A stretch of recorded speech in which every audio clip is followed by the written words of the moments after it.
పెద్దలు కూర్చోండి పెద్దలు ఈరోజు 400 కిలోమీటర్లు మీ అంతటా మీరుగా స్వచ్ఛందంగా ప్రయాణం చేసి ఇక్కడికి విచ్చేసిన మా సిర్పూర్ కాగజ్ నగర్ ఆడబిడ్డలకు, ఎందుకంటే అన్నదమ్ముళ్ళు అంటే ఏ అంగేసుకుంటే అంగేసుకొని బండెక్కి వచ్చేయచ్చు, కానీ ఆడబిడ్డలు కూడా 400 కిలోమీటర్లు ప్రయాణం చేసి వచ్చారంటే ప్రత్యేకంగా మా ఆడబిడ్డలకు, అదేవిధంగా మరి ఏమిచ్చి తీర్చుకోగలుగుతామో మీ రుణం తెలియదు, కానీ రూపాయి ఇవ్వకపోయినా ఇవాళ నా చేతిలో అధికారం లేకపోయినా అక్కడి నుంచి ఇక్కడి వరకు ఆర్ఎస్ ప్రవీణ్ కుమార్ మీద ప్రేమతో, కేసీఆర్ మీద ప్రేమతో, గులాబీ జెండా మీద ప్రేమతో ఇంత దూరం ఇచ్చేసిన మీ అందరికీ కూడా పేరు పేరున మా అన్నదమ్ములకు కూడా శిరస్సు వంచి హృదయపూర్వకంగా నమస్కారాలు.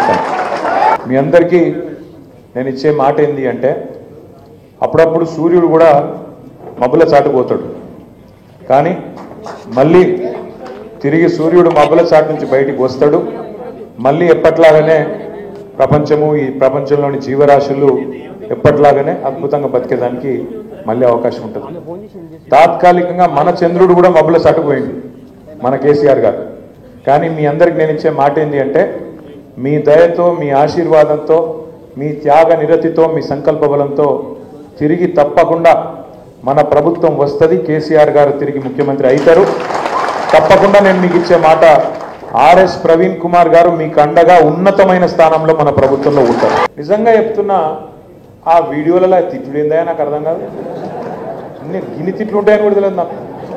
ఇంకోటి అయితే ఆయన బకెట్లో నీళ్ళు పోసుకొని అలా దుంకి చచ్చిపోతుండు. రేవంత్ రెడ్డి కాబట్టి బతుకుతుండు, కానీ ఇంకోటి కూడా అయితే ఎప్పుడో చచ్చిపోతుంది తిట్లకు. అరే అరే ఏం తిట్లు అవి, ఏంది అది? తెలుగు భాషలో గిన్ని తిట్లుంటాయని కూడా ఎక్కలేదు నాకు. గన్ని రకాలుగా తిడతాను. అది ఎవరు తిట్టేది మళ్ళా? 80 ఏళ్ళోళ్ళు, 90 ఏళ్ళోళ్ళు. నిన్న ఒక మహిళ, నేను ఒకటే అడుగుతున్నా, ఏం అవసరం ఉన్నది ఇంత దుర్మార్గంగా పాలన చేస్తేందుకు? నిన్న ఒక ఊళ్ళో కొడంగల్లో భూములు అంటే ఒక్క ఊళ్ళో 110 ఎకరాలు కావన్నట్ట రేవంత్ రెడ్డికి. ఆ 110 ఎకరాల కోసం 400 మంది పోలీసులు పంపుతావు. 400 మంది ఊళ్ళో ఉన్నది పాపం ఎంతమంది ఉన్నారు? వాళ్ళ తాండల వాళ్ళంతా లంబాడ సోదరులు, లంబాడ ఆడబిడ్డలు. వాళ్ళ మీదకి మొన్ననే పగబట్టి 40 మందిని 40 రోజులు జైలుకి పంపిండి. 40 మందిని మళ్ళా సిగ్గు లేకుండా మళ్ళీ అదే ఊరికి 400 మంది పోలీసులను పంపి ఇది పోలీస్ రాజ్యం అన్నట్టు హుకుమత్ చేస్తూ ఉన్నాడు. ఇంకోవైపు నిన్న ఇక్కడ ఒక చెప్పుల దుకాణం కొట్టుకునేటోళ్ళు నాచారంలో, ఇంకొక ఆమె ఒక చిన్న పాల దుకాణం, పాల డబ్బా, దుకాణం కూడా కాదు డబ్బా, డబ్బా మీద పడ్డాడు. అంటే ఇక పేదోళ్ళు బతకద్దా తెలంగాణలో? 10 ఏళ్ళు కేసీఆర్ గారికి ఇట్లాంటి గలీజ్ పనులు ఏమైనా చేసిండా? పేదోళ్ళు కడుపులో పెట్టుకొని చూసుకున్నాడు. రైతుకు టైంకు పైసలు ఇచ్చిండు. కరోనా వచ్చినా ఏమొచ్చినా రైతును కడుపులో పెట్టుకొని చూసుకున్నాడు. పేదవాడి సంక్షేమం చూసిండు.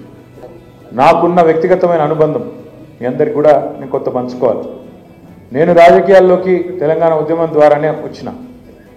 ఆనాడు కేసీఆర్ గారు కరీంనగర్ ఉప ఎన్నిక, కరీంనగర్ పార్లమెంటుకు రాజీనామా చేసినప్పుడు 2006లో నేను కూడా నా ఉద్యోగానికి రాజీనామా చేసి సార్కి చెప్పకుండానే పనిచేయడం మొదలుపెట్టినా.